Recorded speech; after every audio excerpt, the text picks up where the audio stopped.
Bonsam ni any quotation baby ao. Oni bibia oyo baby achi. The amount of friend bonsam no cry no. Makanda bia say bonsam man ka say oni nyankopon ni problem bia. Yes.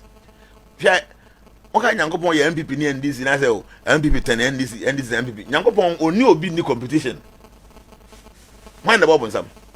Nyame. Nti onu nyame na tuma bonsam na tu to hwia na ontimi nkunu ndimi na hwia na goja na so na namoza. Na yen me massa. Oh. Nsam ne du bia na esere. Oka na say wo blasphemy but the whole thing is that ye kama na ye time kwa na ye hu. Nti ye bia wa adwum do pa onyame mu a. Wo tie story na it said ye na se na moken. Show ye kan say Yankopon. Ono abo wi ase gina wie ye no. Ana bonsam ne nkofo giga wo so se on beje ko nyene fam Yankopon sem. Yankopon ne o makon a wantimi individual bonsam. Omo ni nyambe ko position. Yes. Omo ni Yankopon ko position. Yankopon se men ko position na men ko position bia. O makon a nyame antimi individual man kuno. Ana o to bonsam. Na bonsam wo kan se se ata asefo mu nye de mu ni. Na mato o hwiase no o hwiase ye o woda da. Wato ne ba. Na wo nyame onyu na ntena ho ye ne ba betena. Wo tumi nyina kita wo. Wo tumi nyina kura wo. Akoyi trouble. O pa wo ko position. Dendi na wuja na maye se ye ne ntena. Na wuja na ba na Yankopon yi bonsami wa betete yen ya ma wa tete ma ade na funu yen ya. O se ansa na mede mo bone na bonsam na me ja na ma mo ye me ne be chemo no. Gisa mi ankaza mi kumi bansa. Yesu Kristo. Ni de mi kumi bansa mede mo bone na chemo. Asema no. This year was ya me ma ya bone ma fomo. Na fomo me fomo no. Me hia se wo de be cheme a. Se me momu na ma fomo na me hia chawpa na me de. Me sacrifice bibi. Nti o se sa de a Jnana. The bonnet why am in the pan there before I try me kumi bansa. No kwacho ba ofie na what that to sika na we twani ti say what dem bonnet chame. Me wo ya me bonnet no. Dabi. Na wo fa babra na me nkunu na fa. Fa wo mo babra. Na me nkunu. Ma waka ma benya nsem bia keka de me kire woni say those stories ni na te ase enye so literal you hunu no. Nyame ne bonsam ni any problem bia. Na de mo fra no bonsam no mistake fe no Maya. Maya no ye the external energy of God. The internal energy of God Yankopon krum to me won nyina no ye the internal energy. Okay. And over the external world na energy is a manipulate bibia Yankopon to me now friends say the external energy of God. Okay. Na external energy no bi bia o wasa ase so obetwe waso. I said wako prison house. Prison officers no be make sure say ye betwe waso say obi kwa bonten a onko ese hunu bi abio. So Maya no na say Satan to say prison officer or her prisoners so. They make sure say we need ma ho nto ye no aduane bia won zontori say dai nchine kura anim e na obedi e bo 5 ko che dem ye twoma so saa dan so kura o she no nipa be 60 70 so prisoners ni na o mpe officers na asem but boso me so aban tu o moka nti de ye fe no bonza no nyame dua de ka o Yankopon ni say o mo ye colleague aban no so ni prisoners na de yam yes but still boso me so tu o betu o moka bonsam nyame o mo ye na fo mo ye Omo ya wine. I say, I say. I say, I say. No, easy. Check. Go ahead. Job chapter 1, verse number 2. O say baby. Onyankopon ma nyina e ko so omo de omo nkoche Nyankopon. E na obonsam se ko obi. Tini. Omo ko nyame kurum. Obonsam timi ko hobi. O de boye de bitma ko Nyankopon kurum. David. On de benko. Ade. Omo kokoduru ho wie no. Onyankopon ne obi ankasa. Oni obonsam ne kasa e o se na ofi na obeduru ai o se de boye me onante fo me kwa pieye me banafo me kwa toye na makoha no na mapia na Nyankopon se na makoa Jobu hu ni sen na se Jobu dia o mane bibia di na Jobu so o se sa na wadwen ye ko o pa kwa na o ye nem hwe na wan fa nsan kan kra wa na bonsam firi o na ka jabta bonsam Nyankopon mo problem wonnim dia wo ka o mo link na oba ide no be ye according to Bible obeji Job no japade ni bibia ma ne honam dua kwa nya tutu kuru utim gina mu a bonsam hu se wagina mu yi a wan anto nyame ase no bibia oje man mo ndi saa obi a Nyankopon ni di saa nkomo na se Nyankopon ni se Nyankopon ne bonsam otumi ankata ba kwa ko beku no watete na wa ba ha se wo be gaga wa o be tire kunu so so people should understand but see ye tro Bible ye trusted be sesa as o he Ghanaian movie a won baby na je ko ye am robber ti movie ni mu no wi ya no mo ye say ba ko sia je ko abonte onya am robber na oye movie no or portray bibia mo hu nti wona o movie no na atimi am wo futu nti Bible no baby wo ye tro no say a drama say de be ya yan kekan no ebetimi de ya adwen si Jnana bia papa ebetimi asom Nyankopon yi yes nka make sense my another example in the Bible amanfo e kan he ezi Yesu e kire komoa for 40 days no ena obonsam ko ne nchen na ka kire ne say ebuoni dan na bodo na di ena Yesu say enye aduane ho nso nkwa na ebe fa ntinya miasem ena wanye owie ye no ena osande ne kokko gina be potenti bi so Cocoa House Cocoa House no so o se pa to ho they are try cry say what to ho a abofo abeso Jesus no men yes because I try say men so unya men hwe ya dio see mpacho nana wo ani obi o hwe see ye ya de boye fo kese pa wasase so nti o kire upia bonten na hu se bonsam gina kwa no ho na bonsam ka kese sika bi da fa sika no befa memfa de na fa so do bonsam nti yen gra yes bonsam pie e ba se yenye bibia e papa kra yenye so you telling me say Yesu ni na bonsam be ko nanim aka se onane bibi no ondi na wadi bonsam bia anko Yesu nchen no ye twen zakata bia obetimi esu bibia firim Yesu a kire kom 40 days kom de no o wotumi ono abetimi ama aduane atofiri suraba ena na adwen ka kire ne se na so kora wotumi e kom de adi wobetimi akasa maboe kwa ye pa na mofo adi ena na adwen ba kon ka kire ne se no enu ka se me use bitumi ne say because enye aduane nko a asa wan kasa odam wo hu young girl bi ohwa gana na ho efe ohwa so so obo okun ibisike nko frɛ no adwen ba ko se no gasa benye wadamfo nani nsabe be ne ti Yesu de no bonsa bia gonya ba bia bonsa bia gonya ba bia ni Yesu ankasa na adwi mu because mempa meti ho ne wo ne wa wo hwe a wo ye de boye ni no se wo pia bonten ha na se sika ade ma si wona bonsam se mini bonsam fa ko bonsam o ka me se wo bonsam me fa e bi parka wodi bia ni bo anything what I'm saying is say no ma bi wo ha ye kan Bible mu enye sa na tie na mum akwete se de kakra ndi bi wa kan na se wan hwe ya na obi ye ne som no na na dwe se bia wo ye blasphemous ba no kure ne se no ma wo Bible mu no mo hadwen koso ye na me pese me kan eye Job no na manfo enyo ma dwen se bia Jnana no de na kwa Job saying Job chapter 1 verse number 2 Job chapter 1 chapter 1 verse 2 me ba me fa me Bible yi wa sa wo bie so a na sa betimi na project ato we ne so a director bi ya ba Job me kope Job wa fa abofia na wahwe se questions ni bi ba na afei yenhu me pese me ne munyina edi enkomo ye ne dumosia enkoso hene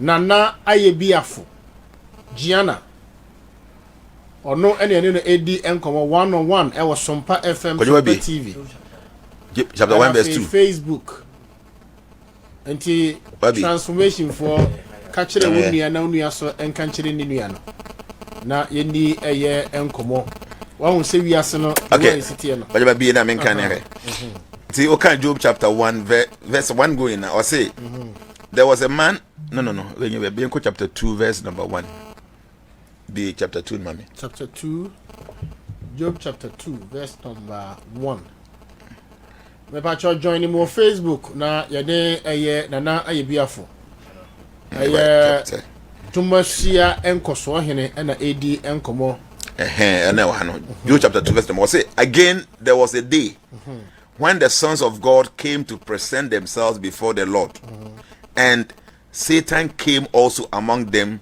to present himself before the Lord. Ose baby onyankopon man nyina ye den se omodo omo ko kire nyankopon ena bonsam so ba bi se ode ho ne den e den ho be kire no te no wen na so no ba bia o ba bia dem se bonsam nyankopon ni asem mo ye sei which na man high five say no ko dem be mo ye na before and okay you say and the Lord said unto Satan from whence come thou? And Satan answered the Lord and said, from going to and fro in the earth, and from walking up and down in it. Why am I not for me call Pierre Banner for me call Roman ambassador? Yes. And the Lord said unto Satan, have you thou considered my servant Job, that there is none like him in the earth? Makwa Job who say ono achi no bi ani ono onti yes no bia. A perfect and upright man, one that feared me God and eschew evil, be on pebone na odomi Nyankopon. And still he hold fast his integrity, although thou moved me against him. What that na kwambia so best some still na no until verse 4. And Satan answered the Lord and said, skin for skin, yeah, all that a man had will he give for his life. Verse 5. But put forth thy hand now and touch his bone and his flesh, and he will curse thee to thy face. And the Lord said unto Satan, behold, he is in your hand, but save his life. Bronsani Nyankopon na colleague me anyway din komo wo ha wo say omo I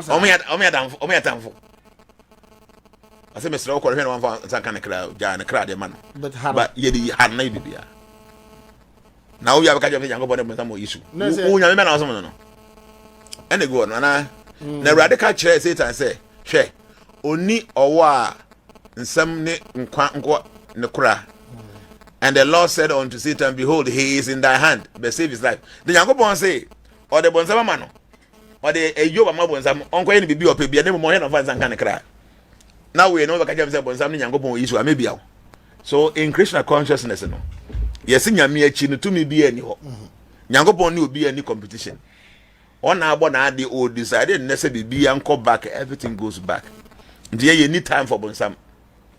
We don't have time for darkness. Because darkness is only the absence of light. So don't waste your time on Bonsam. Focus your attention on God. Obey say Bonsam is not there. Name who say who would in the be our Bonsam no. Bonsam ni Nyankopon any competition. So Nyankopon ni obi wo competition. Ka Nyankopon ni tumi no e limited. And you know Bible no a holy book, but do how you try not to say be a obi to mu that things in be say no sua de say one say Bonsam e obi a o mani pa ye bone ntino obi bia ba wo ho a o say Bonsam free me so ko e ba ne sa na we very careful I am say e ho asem Nyankopon obo Bonsam na e fe ne say Lucifer e fe ne Lucifer e se na on di abofo ni nyina ni mebo a hwan na ma Bonsam ye bone because I said Bonsam no ye Lucifer. No ye. Before ni na on di omanim kan. O nyame kurum ni Nyankopon the right hand man. Why na ma Bonsam ye bone? Na menti ase. Onzo obi aye bone a, o se Bonsam na ma na ye bone. Nti obi bia de the bone e ko se Bonsam. Obi court for say Bonsam na ma na ba sa. Obi bia de the bone e ko se Bonsam. Nti Bonsam say the bone e be hwan. Because no ye angel or ye Lucifer. Kron boni bi anyi tim. Why na man ye bone? Abofo ni bi na man ye bone. But na sa abofo so na man sa abofo ye bone. Hwade. Answer na me pete bitia ne say. Adwen da we tim we no. O kan Bhagavad Gita or say when the mind is not controlled. Or say when the mind is controlled, the mind is best of friends. But when your mind is not controlled, the mind becomes your worst enemy. So why do you do to me so a wadamfo? So when to me why do you never be your tamfo? Example, a young man of more than 35 years, 40 years. Now when you could have been a best 5 years, I be making also so none body disease here. Now watch that question them no wako faith now. You do cause and be who mistake away. So one control why do you baby your tamfo until why do you jail? Until Bonsam adwen so what Bible story na and the chene say so Nyankopon kro to we ko me onkrofo pa onkrofo mu di machi enje bebrebe say ka say yi na firi tuma yi na firi ho tidi na me nye ward na me organize na yi ni firi ho nye ku bi nti ya no te Bonsam na adwen na chene say obetimi ayi den atunyame ade so te na adwen na ma na be ye Obonsam nti wo ne me a wo tie me sisi so when timi an control wa adwen ya wo ba be your bonsam because your mind will control you eba na sa won kasa eba ifo bi na bonsam bi na ma ye wan kasa na when timi an control ho said ye obi ni oni obi yiri ahyehyɛ ho next week when ye nhia hotel ha say next week da be Friday ye kwa adwuma pon within the week ni na ugu so we plan hotel ben wa buku dia to why plan we nyina we beautiful plan now no ba na kokko da wie ni ye ko chewa say bonsa na mama ye bonsa na mama ye sa plan na wa mi nyina wa dream now they don't blame anybody yes you need to accept responsibility oye bibi na nya you should be bold enough to accept your own responsibility now what me say did they mention and say bonsa bi nyankopon ni problem bia o if you careful na just say bi nsemu na wo ye no bonsam ne nyankopon ni any issue nyame na aboni wiase na Satan wo mu bi Satan na ye kanu ye the external energy of God ni duty ni say nkrofo mo so mo nsu nyame no on twe omaso o twe omaso no mo bere a o maka so bo sie yansa so no de jobu no pepe nti on nadwuma o ye no nti wo ni ma na so na bonsam nyame wo tumi na so na wo bompa ye tia bonsam na nyame so hwe no say